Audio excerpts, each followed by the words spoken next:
ეს ერთი ფოტო შესაძლოა თამარ ტალიაშვილის წინააღმდეგ მთავარი მტკიცებულება აღმოჩნდეს. არ ღვევდა თუ არა კანონს წლების განმავლობაში საქართველოს ელჩი ამერიკაში. ეს ფოტო ამერიკის სახელმწიფო დეპარტამენტში საშობაო მიღებაზე თამარ ტალიაშვილის ყოფნას ასახავს. თამარ ტალიაშვილი აქ მეუღლესთან დავით კუხალაშვილთან ერთად იმყოფება. არადა ქმარი ელჩმა უკვე წლებია, რაც დეკლარაციიდან წაშალა.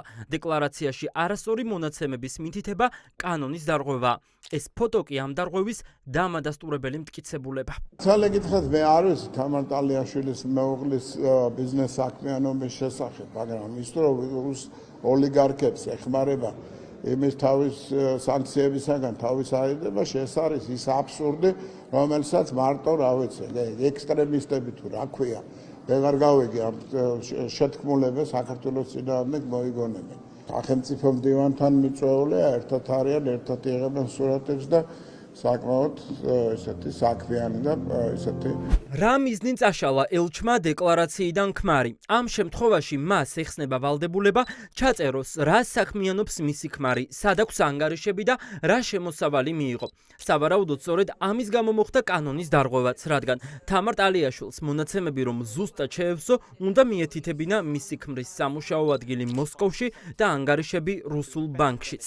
რასაც ტალიაშვილი მალავდა, ოსი მედიის ჟურნალისტებმა იპოვეს. ტალიაშვილის ქმარი დავით კუხალაშვილი მოსკოვში მოქმედი იურიდიული კომპანიის დამფუძნებელი და მმართველი პარტნიორია.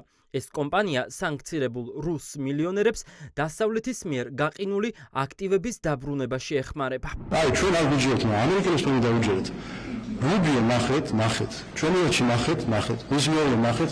ეხლა ამერიკელებზე მეტი ამერიკელი გინდა იყოთ, თუ ამერიკელებზე მეტად ამერიკელებზე თუ მარკო რუბიოზე მეტად ინფორმირებული თქვენ და რა ვიცი, გულის სადგენა თუ გასახეთქად, გუშინ ნახეთ ფოტო, სადაც საქართველოს ელჩი ამერიკის შეერთებული შტატების სახელმწიფო მდივანთან არის და მასთან ერთად მისი მეუღლეა, რა თქმა უნდა. არსებობს ესეთი გამონათქვამი, ნუ იქნები რომ ის პაპზე დიდი კათოლიკეო. გამოდის რომ შეერთებულ შტატებში კარგად ვერ მოიკლიეს ეთყობა იმის შესახებ, ვინ სად რას აკეთებს და ესე შემოეპარათ თეთრ სახში, ვინმე გჯერათ ახლა ამ ყველაფრის თქვენ.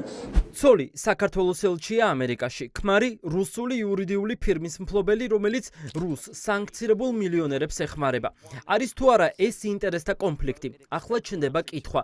იყენებს თუ არა ტალიაშვილი დიპლომატიურ სტატუსს დავით კუხალაშვილის მისი ბიზნეს საქმიანობისთვის? პროტოკოლი არ ითვალისწინებს არასდროს მოიძიონ ინფორმაცია, ვინ არის მისი მეუღლე. მესიჯი რომ ის ეხმარება რუს ბიზნესმენებს სანქციების თავიდან არიდებაში, ეს ახალი გამოძიება არის, ეს ანამ პოლიტიკად ითარგმნება ამერიკის წრეებში, ამას დრო ჭირდება. ოფიციალურად თუ არაოფიციალურად, თუ ოფიციალურ ქორწინებაში არიან, ეს სისხლის სამართლის დანაშაულია, ქონების დამალვაა. თუ არაოფიციალურ ქორწინებაში არიან, ღმერთმა ხელი მოუმართოთ, თქო მარკო რუბიოს მეტი აღარ გაიხარდება თუ გაიგებს, რომ არაოფიციალურ ქორწინებაში არიან, მიღებაზე აღარ მიიღებს მძიმედ კონსერვატორი კაცია. ელჩის დაპატიჟება საახალწლო მიღებაზე, ეს არის ჩვეულებრივი, რა თქმა უნდა, პროცედურული საკითხი და რაც შეეხება ქალბატონ ელჩის მეუღლეს, ახლა რა გითხრათ, სერიოზულად როგორ შევაფასოთ ეს საკითხი, თავად ჩამოყალიბდეს თუ მეუღლეა, მაშინ კი ბატონო დეკლარაციაში კანონის მიხედვით ევალება რომ შეიტანოს მისი ყველა მონაცემები. იმ დროს, როდესაც ტალიაშვილი არ მალავდა მისი მეუღლის შემოსავალს და სამუშაო ადგილს, დეკლარაციებში წერდა, რომელ რუსულ ბანკებში ჰქონდა ანგარიშები დავით კუხალაშვილს. ახალ დეკლარაციაში ასეთი მონაცემები არ არის. სავარაუდოდ დეკლარაციაში მცდარი მონაცემების მიზანი შესაძლოა იყოს დამალვა, რომ მოქმედი ელჩის ქმარი სანქცირებულ ბანკებს იყენებს. რა თქმა უნდა, სრულიად წარმოუდგენელი იქნებოდა თამარ ტალიაშვილის ელჩობა შეერთებულ შტატებში, როდესაც მის ოჯახს აქვს რუსულ ბანკებში დანაზოგი და როდესაც მისი ოჯახის წევრი მეუღლე არის იმ ადვოკატირებაში ჩართული. თავარი პრობლემა არის ივანიშვილის რეჟიმი, რომელიც რუსეთის მხარდამჭერ და სასარგებლო საქმიანობას ეწევს. ტალიაშვილი ამერიკის ელჩად 5 თვის წინ დანიშნეს. ერთადერთი რაც მან ამ დრომდე შეძლო ტრამპისგან ამ სიგელის მიღება. ესეც პროტოკოლის ნაწილი იყო. წელი ისე მთავრდება, რომ ამერიკის პრეზიდენტის ზარის მოლოდინში მყოფი ოცნების პრეზიდენტი ისე ველოდება ზარს. ტელეფონი არ რეკავს, თუმცა ოცნებას მაინც აქვს იმედი, რომ მათი ანტიდასავლური პოლიტიკით შტატებთან ურთიერთობები გადაიტვირთება.